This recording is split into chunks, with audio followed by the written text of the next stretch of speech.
гэж ярьж байгаа тухай хэдэн үг заавал хэлэх хэрэгтэй боллоо гэж бодож байна. Олон улсын валютын сангийн өргөдөгсөн санхүүгийн хөтөлбөрт хамрагдахаас өөр сонголт руу болсон нь үнэн. Тэртээ дефолт руу явж байгаа. Энийг төр зүй зогсоох харна энэ. Тэгээ энэний тусламжтайгаар орлоо гээд 440 саяыг олон улсын валютын сангаас авна. Шээ 2 тэрбумыг 2 орноос Япон, Солонгосоос авах юм байна. А нөгөө 2 тэрбум нь ороод ирсэн буюу орж ирээгүй. Буюу Монгол банктай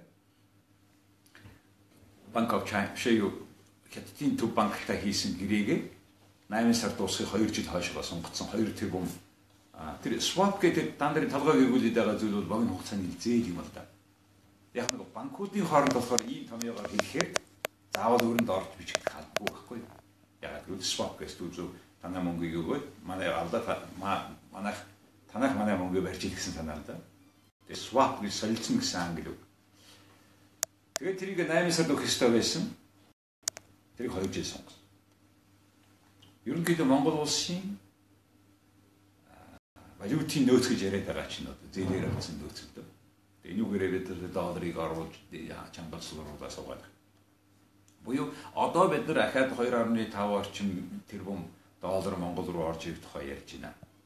Тэгээд тэр 850 сая доллар Японоос уйлж хайлж гуйж авчихад тэрийг гавьяа байгуулсан юм шиг яриад байгаа улс төрчдүүд анхаарах хэрэгтэй шүү дээ. Ер нь Монгол улсыг ингэж өрөнд оруулсан хүмүүс чинь та нар шүү. Танай нам, ардчилсан нам, цуг. Анх та нар төрвөл эвслийн засгийн газар байгуулсан шүү. Тэгэхдээ та нар 6 тэрбум доллар зээлнэ гэж ярьж ирсэн. Санаж нь баталцсан. Тэрнээс 1.5 тэрбум долларыг зээлж авчихад хаана юу хийх юм мэдэхгүй 1 жил хадгалсан санаж байгаа байх тийм ээ. Яг та гэртээ өөртөө хувьдаа зээл авсан бол яах гэж зээл авахаа мэдэхгүй 1 жил хадгалах уу өндөр хүү төлөө. Тэгэхээр танай нам, та нар бидний хөрөнгөд яаж хандж байгааг чинь харуулж байгаа байх. Өнөөдөр эдийн засгийг шалдан буулгацсан. Зээлээр амь тариагаар амьдруулж байгаа. Тэгээ айгүй бол энэ мөнгнүүд орж ирэхэд та нар ахаад энэ хуучин юм үргэлжлүүл. Асуулт яагаад эдийн засгийн болсон? Яагаад гэвэл хариуцлагагүй өрсөлдөх шалгуур болгосон та нар. Худлаа наана өрөвдсөн дүр үзүүлж байгаа цаана өөрсдийнхөө компаниудаар дамжуулаад та бүхэн маань байж. Та нартай холбоотой бүх мафи чинь байж. Тэгээд төлбөр төлөх цаг болоод ирэхэд батуурн нэмнэ та нараас авна гэж хэлж байгаа. Энэ бол наацхан шудраг биш яа. Энийг ард түмэн харж байгаа.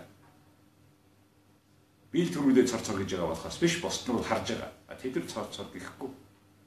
Тэр усны үер шиг гэж хөдлөн. Яагаад гэвэл хамаг юм аваад хааш нь мэдэгдэхгүй. 1 км замыг 3 дахин өндөр үнээр тавиад нөгөө мөнгө нь хайсан мэдэгдэхгүй. Өөрийнхөө бүх компаниуд нь бүгдээрээ та нар замтай замын компани. Бүгдээрээ сургуультай. Банктай, хэвлэл мэдээллийн хэрэгсэлтэй. Ингээд хуураа тоглоод ингэж болохгүй. Бид нар ардчлаа аварна. Энэ үнсэн чинь бидний үнс. Бид үг хэлэх хэрэгчлөөтэй болох гэж 27 жилийн өмнө энэ талбай дээр чинь зогсож байсан. Би танаас зогсож байсан. Тийм учраас эдийн засгийг өрсөлдөх чадвартай болгох. Энэ өрийг өрөөр төлөөд байхгүйгээр дотроос нь энэ алдагдaltaй байгаа та нарын өөрсдийнхөө төрийн нэртэй намынхаа компаниудаа хөвчлөх хэрэг. Тэнд өөрсдийнхөө дарга нарыг тавиад нийлж хулгайлахаа болох хэрэг. Энэ бүхний харж байгаа энэ төрөүний улс төрийн намууд төрөүний ардчилсан нам төрийн эрх барьж явахдаа хувь бэлдэж байгаа төрийн компаниудыг янз бүрээр зарцуулж ирсэн.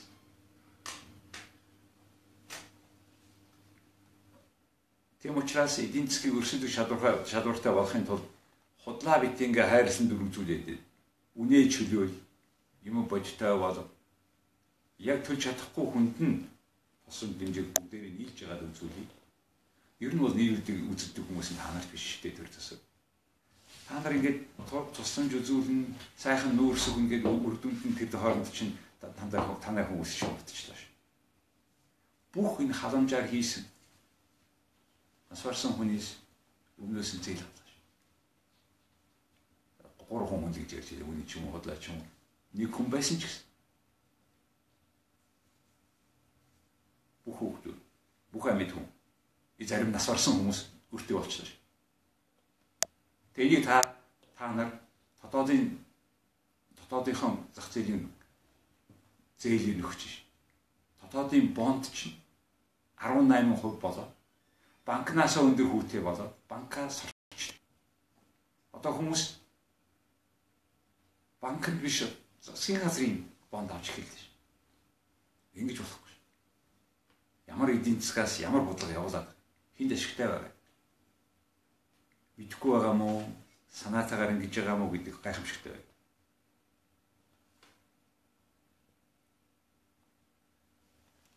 Одоо ямар ч гэсэн ийм төлөвлөгөөгүй бүр тавиа.